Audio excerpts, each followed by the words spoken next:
Bismillah, wassalatu wassalamu ala rasulillah.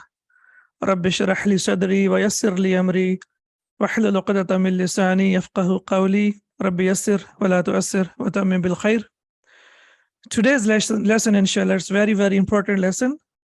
And it will not only change your experience of learning Arabic, but also it will enhance your understanding of the Quran to a greater extent, inshallah. As we remember that in the previous lesson, we started from al-i'rabu, and we know that it means the case endings. And when we talk about the case endings, that means a noun can be marfu' or mansub or majroor. Now, when you look at this sentence, we have here, and today we will discuss about the function of the case endings. As in the previous lesson, we discussed only about the case endings, but today we will see what's the function of the case endings. That's very important. So when we see here, Sa'ada Zaidun Hamidan. So what do you think is the case ending of Zaidun? As we can see over here, that it has Dhammatan. So that means Zaidun is marfu'.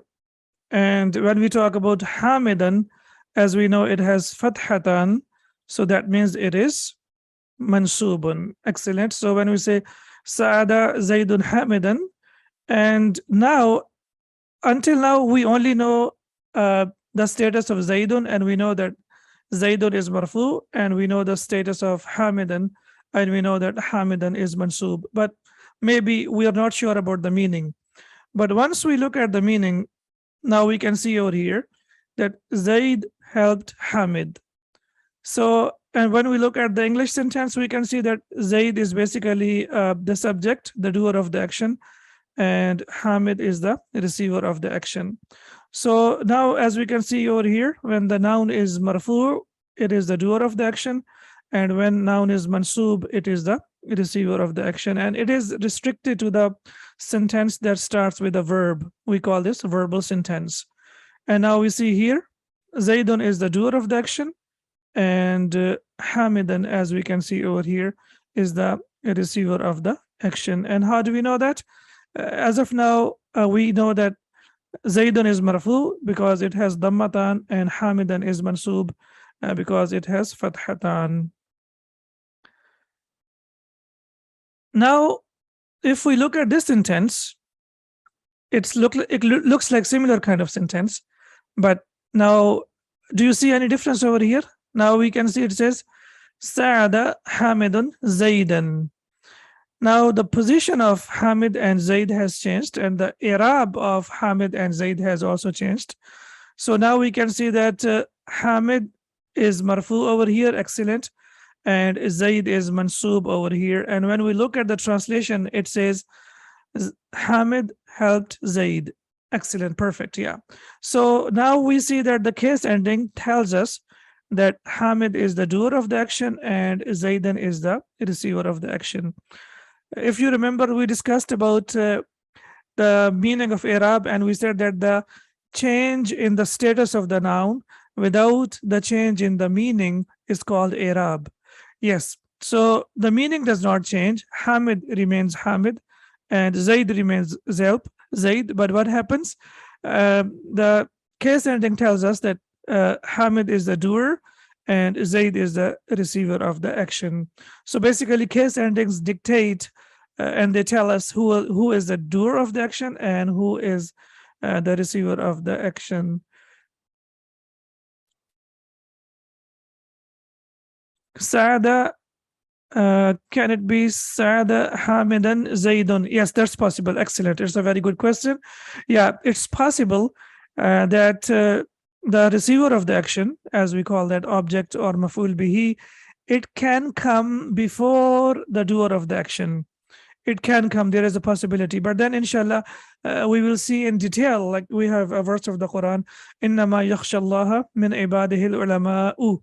So ulama'u is the end, at the end, and yakhsha Allah is in the beginning. So there is a possibility that the mansub can come before marfu', but there are some specific cases, and that is for the purpose of emphasis.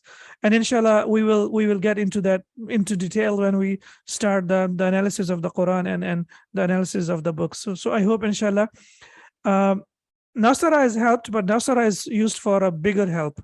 For example, إِذَا جَاءَ نَصْرُ اللَّهِ وَالْفَتْحِ.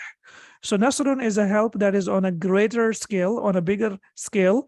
But Sa'ada yusa'idu is to help like each other or one another in everyday life. Nasrun is used for a bigger help.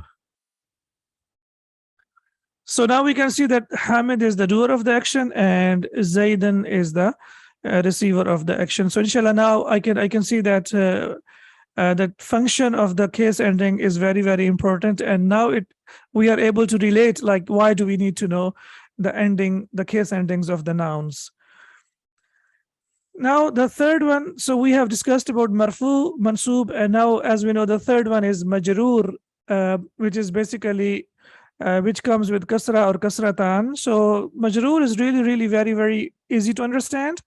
So now we can see here the first part of the sentence, Sa'ada Hamidun Zaidan. Hamid helped Zaid. This is the first part of the sentence. And this is, we can say, this is basically extra information. Sometimes without this information, the sentence can be complete, but sometimes the sentence cannot be complete.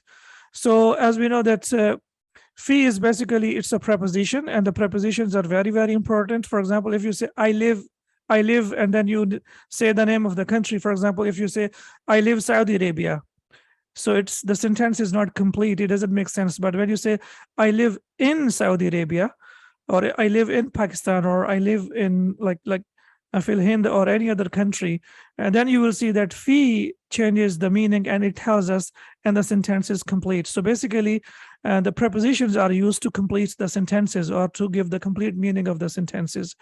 So the first part, we know that Hamidun is the doer of the action, is marfu. Zaidan is the receiver of the action, is mansub, and fil mal'abi is in the playground, which is, we can see over here that fi is basically preposition and mal'ab is majroor. Why? Because whenever a noun comes after the preposition, it becomes majroor. If you remember in the previous lesson, we discussed that a noun that comes after the preposition is majroor. And now we can see over here that after the preposition, the noun is majroor. And we can see that it is a preposition and it means in. So the easiest thing to read in Arabic language and the easiest thing to find the case endings is when we talk about the prepositions, because we know that after the preposition, the noun is going to be majroor. It will always be majroor. So the only thing that we need to focus on is to figure out who is the doer and who is the receiver of the action. However, this is restricted only to the verbal sentence. Verbal sentence means a sentence that starts with the verb. As we can see over here, Sa'ada is to help. So it starts with the verbal sentence. Yes, the noun after the preposition will always be majroor. However, the case endings, inshallah, we will discuss in the when we proceed into the lesson. The case endings will differentiate, will be different, but the noun will always be majroor after the harf jar.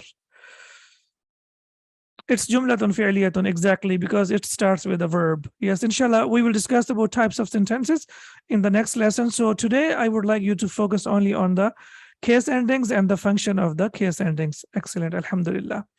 So now here it is a summary over here. So when we say Sa'ada Zaidun Hamidan, can you please translate it quickly in the chat? So Sa'ada Zaidun Hamidan, so it will be, the translation will be, who is the helper, who is the doer of the action? Zaidun. And who is the receiver of the action?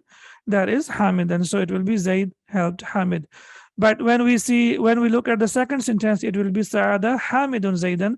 Now we can see that the doer has changed, and then similarly, the receiver of the action has also changed. So we can see here that Hamid helped Zaid. And now in this sentence, Hamid is the helper, Zaid is the receiver, and now we can talk about the place where he has been helped, and we know that Hamid helped Zaid in the playground. Fil mal'abi, fil madrasati, fil bayti, fil masjidi. It can be any place where a person can help any other person. Excellent, perfect, yeah. Okay. Now, as we know that always our target is to learn the Quran, and we have to relate it, everything that we're learning, we have to find examples from the Quran. So now look at the example from the Quran, and please tell me about the status of Dawood alayhi salam and the status of Jalut. So we have this verse of the Quran, Surah Baqarah, Qatala Dawudu Jaluta. Excellent. Perfect. So we can see over here that Dawood alayhi salam is the doer of the action, is marfu, and Jalut is the receiver of the action. Action is mansub. And how do we know? From the case endings, we can see that this is marfu and this is mansub. Excellent. So now you can see, you can relate it, like everything that we are learning, you can relate it to the examples of the Quran that we have in the Quran. So this example we can see over here. And we can, when you look at the translation now, Dawood alayhi salam killed Jalut, as we can see in Surah Al-Baqarah. Excellent. Now, so Dawood alayhi salam is the doer of the action and Jalut is the receiver of the action. Now, we have learned that every noun in Arabic has 3 states. What are the 3 states quickly? Marfu'un, mansubun, and majrurun. And it has 3 forms. Okay, so today, inshallah, we will focus on the forms. We have already focused on form number 1, and today we will, inshallah, focus on form number 2 and form number 3.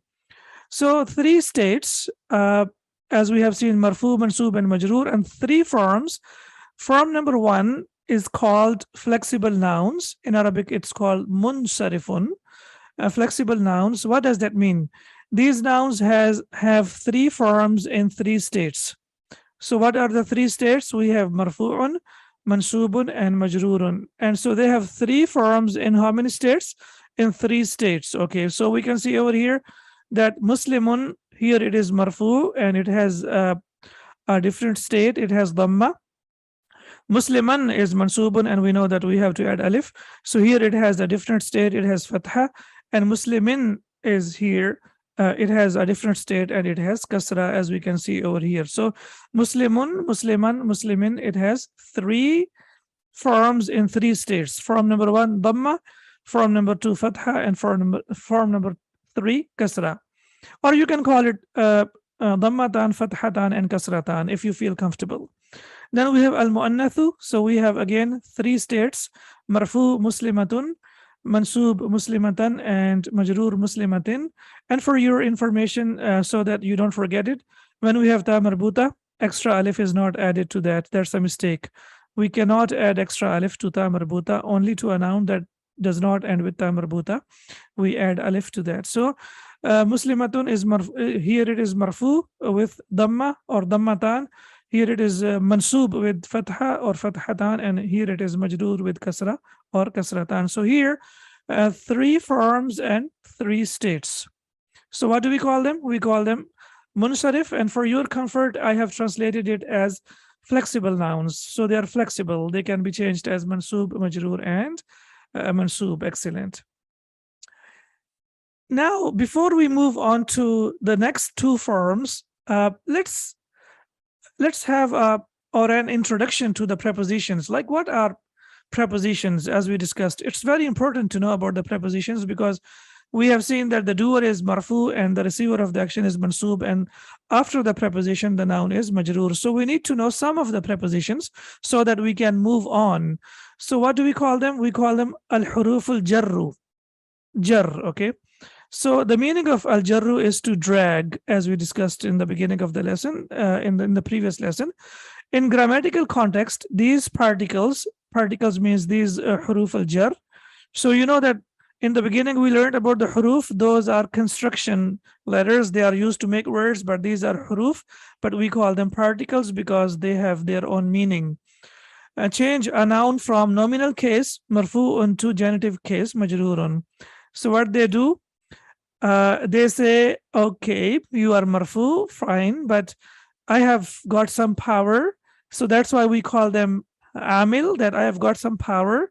And what I will do, I will change your case ending from marfu to majroor. Case ending only, please focus on that.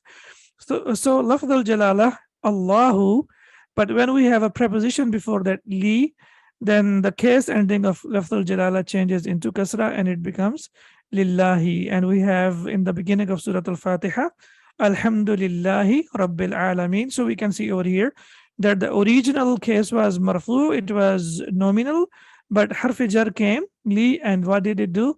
It changed the ending from marfu to majroor.